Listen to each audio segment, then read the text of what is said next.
안녕하세요. 모두가 사는 교회 올리브교회 박종범 목사입니다.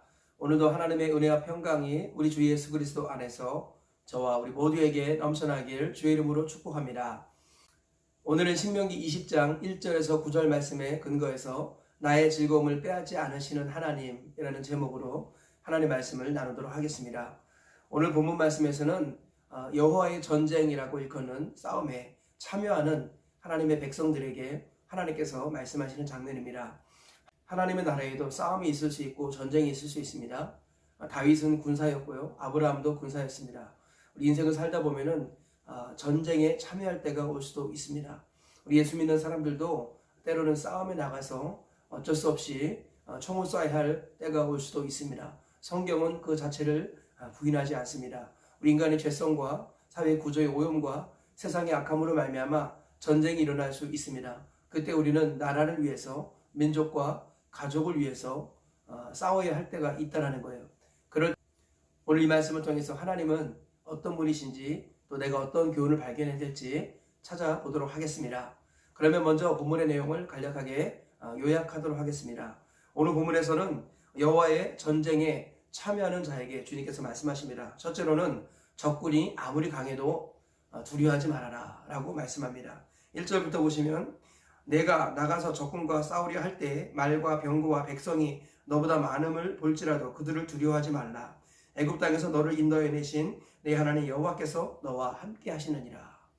전쟁이 나아갈 때 적군이 아무리 수가 많거나 전투력이 강하다 할지라도 그들을 두려워하지 말아라. 왜냐하면 전 세계에서 가장 강력한 나라였던 애굽에서 내가 너희를 인도하여 내었기 때문이다.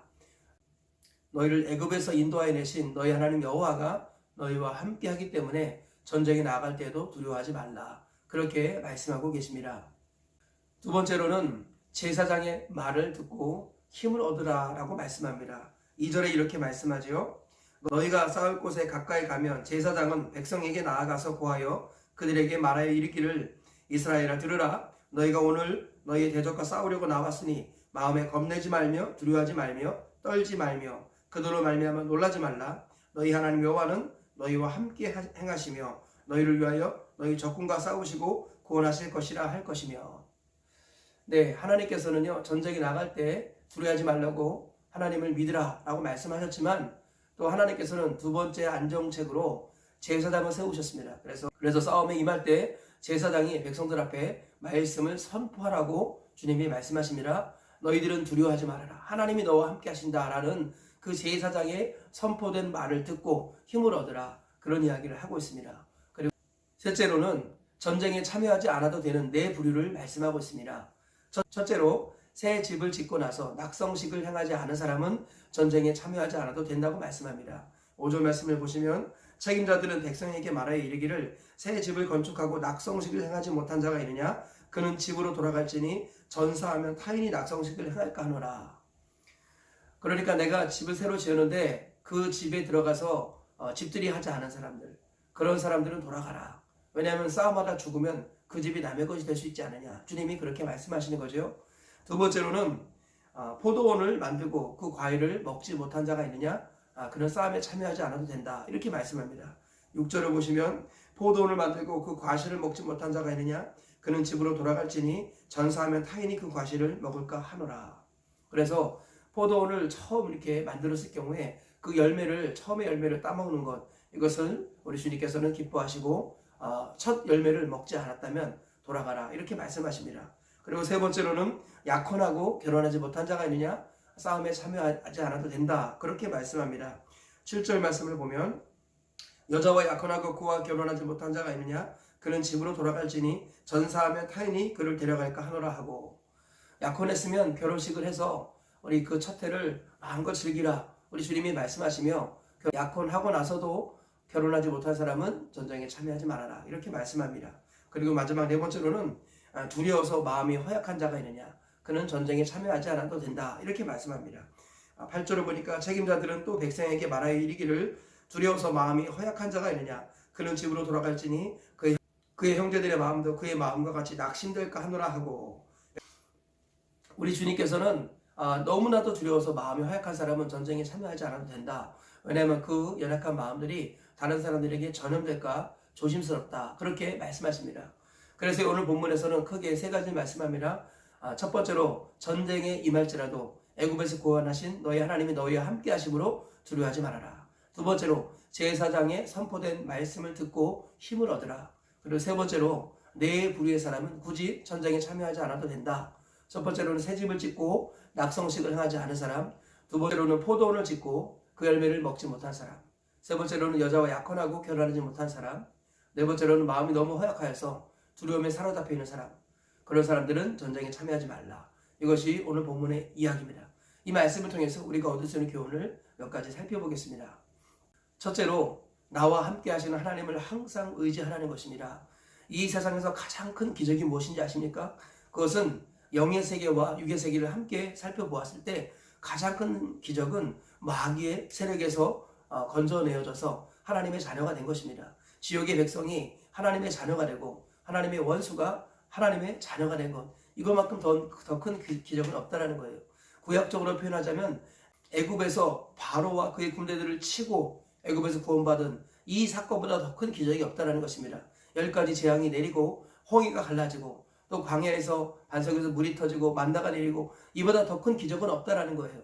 그러니까 우리를 애굽에서 건져내시고 광야에서 우리를 인도하신 그 하나님을 생각할 때 그 놀라운 하나님을 기억하면서 우리는 지금 일상에서 일어나는 영적 싸움에 대해서 두려워하지 말라는 것입니다. 가장 큰 기적이 이미 우리 주 예수 그리스도 안에서 일어났습니다. 가장 놀라운 일들이 이미 일어났고 가장 큰 하나님의 능력이 이미 나타났습니다. 그러므로 나를 구원하시고 나를 항상 돌보시는 나와 함께 하시는 하나님을 항상 생각하면서 그분을 의지하여 담대하라라고 말씀합니다. 그러므로 우리 신앙생활에서 중요한 것은 바로 생각입니다. 영적 전쟁의 최전선은 생각이라는 것을 잊지 말아야겠습니다. 우리 생각 속에서 나와 함께 하시는 하나님을 항상 생각해야 합니다. 우리의 믿는 도리의 사도이시며 대제사장이신 예수님을 깊이 생각해야 합니다. 그리고 믿음의 주에 온전케 하시는 이인 예수 그리스도를 날마다 바라보아야 합니다. 그리고 하나님께서 우리에게 은혜로 베푸신 일들을 날마다 기억해야 합니다. 생각을 잘 관리할 때 하나님이 나와 함께 하신다는 것을 깨닫게 되고 두려움을 이길 수 있다라고 우리 주님이 말씀하십니다. 너를 애굽에서 건져내신 너희 하나님 여호와가 너와 함께 하심으로 두려워하지 말아라. 우리 주님이 말씀하시는 것을 기억하시면서 영적 싸움에 임하기 전에 나와 함께 하시는 나를 구원해 주신 하나님이 나와 함께 하신다는 이 한 가지 사실을 확실히 믿으며 두려움에서 벗어나고 담대함을 얻으시는 우리 모두가 되시길 주의 이름으로 축복합니다. 둘째로 하나님이 세워주신 사역자의 말을 하나님의 말씀으로 들어야 한다는 것입니다. 오늘 본문에서도 하나님이 두려워하지 말라고 말씀하셨지만 하나님 그것으로 그친 것이 아니라 제사장을 세우셔서 그 제사장이 백성의 앞에서 선포하게 하시죠. 하나님이 너희와 함께 하시니 두려워하지 말아라 라고 제사장이 선포하게 하시고 그 제사장의 선포된 말을 듣고 힘을 얻으라 라고 하나님이 오늘 본문에서도 한 번 더 강조하십니다. 하나님께서는요 우리가 양들이라는 것을 아십니다.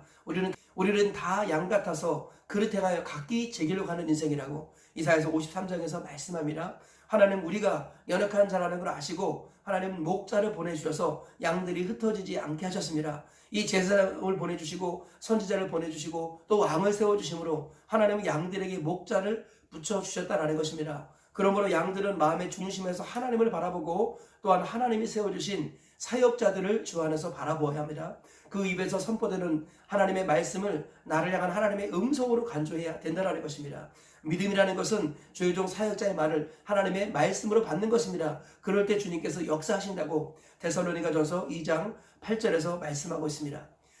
우리가 이 사실을 항상 기억하시고 하나님을 우리가 믿고 신뢰하지만 하나님은 우리의 약함 때문에 목자를 세우셨다는 것, 사역자를 세우셨다는 것 기억하시면서 그 사역자를 통하여 하나님의 음성을 날마다 들으시고 생생한 현장의 음성으로 하나님의 목소리를 들으시고 그 사역자를 통해 샘을 얻으시며 담대하게 영적 싸움에 임하시는 저와 우리 모두가 되시기를 주의 이름으로 축복합니다.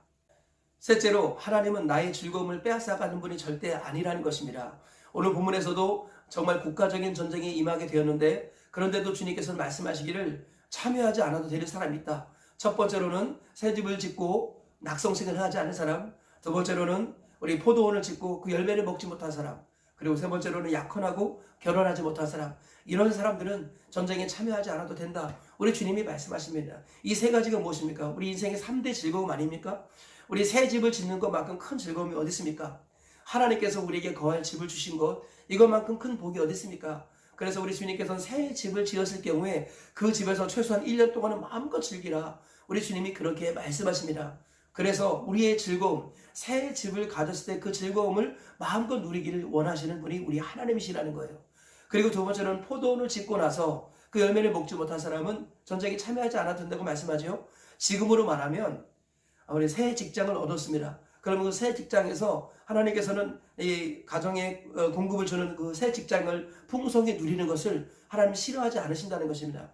그 직장이 죄를 짓는 것이 아니라면 그 직장에서 열심히 일하고 그 받는 소득들을 하나님은 즐거워하고 기뻐하라고 말씀하시는 것입니다.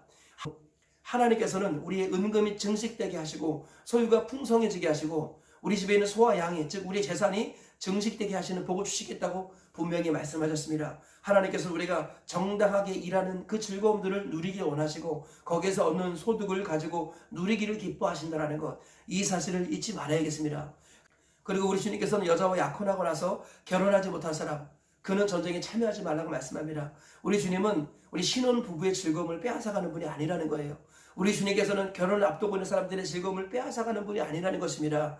우리 주님께서는 우리가 정말로 사랑하는 사람과 가정을 이루고 그리고 자녀를 낳는 것, 이것들을 너무너무 기뻐하셔서 처음에 결혼한 사람, 이런 사람들은, 신혼부부들은 전쟁에 참여하지 마라. 우리 주님은 이렇게 말씀하시는 것과 같다라는 것입니다. 신혼의 즐거움을 만끽하는 우리가 되기를 우리 하나님은 기뻐하신다는 것, 우리가 잊지 말아야겠습니다. 또 덤으로 우리가 깨달아야 될 것이 있다면 하나님 우리의 약함도 무시하지 않으신다는 거예요. 너무 마음이 허약해서 싸움에 나가기 두렵니? 그럼 참여하지 마라. 우리 주님께서는 우리가 너무 약하면 잠시 쉬라고 말씀합니다. 신앙생활에서 너무 힘들고 너무 약하고 너무 어려움이 찾아왔으면 주님은 잠시 쉬라고도 말씀하시는 그런 분이시라는 거예요. 하나님 우리의 즐거움을 빼앗아 가시는 분이 아니고 하나님 우리의 약함을 무시하는 분이 절대 아니라는 것을 우리가 기억해야겠습니다. 우리 하나님은 좋으신 하나님이시라는 거예요. 그런데 참고적으로 말하자면 이 모든 하나님이 주신 즐거움이 도를 넘어가는 것을 하나님 그것을 부담스러워 하시는 것입니다. 새 집이 너무 좋아가지고 예배도 빠진다. 하나님은 그러면 그 새 집을 빼앗아 가실 수도 있고 그 새 집이 망하게도 하실 수 있다는 거예요. 하나님께서는 우리가 포도원을 지었는데 좋은 직장을 얻었는데 그 직장에서 얻은 즐거움을 가지고 11조도 하지 않고 구제하지도 않고 다른 사람에게 베풀지도 않고 교회를 돌보지도 않는다. 그러면 하나님 그 즐거움을 빼앗아 가실 수도 있습니다.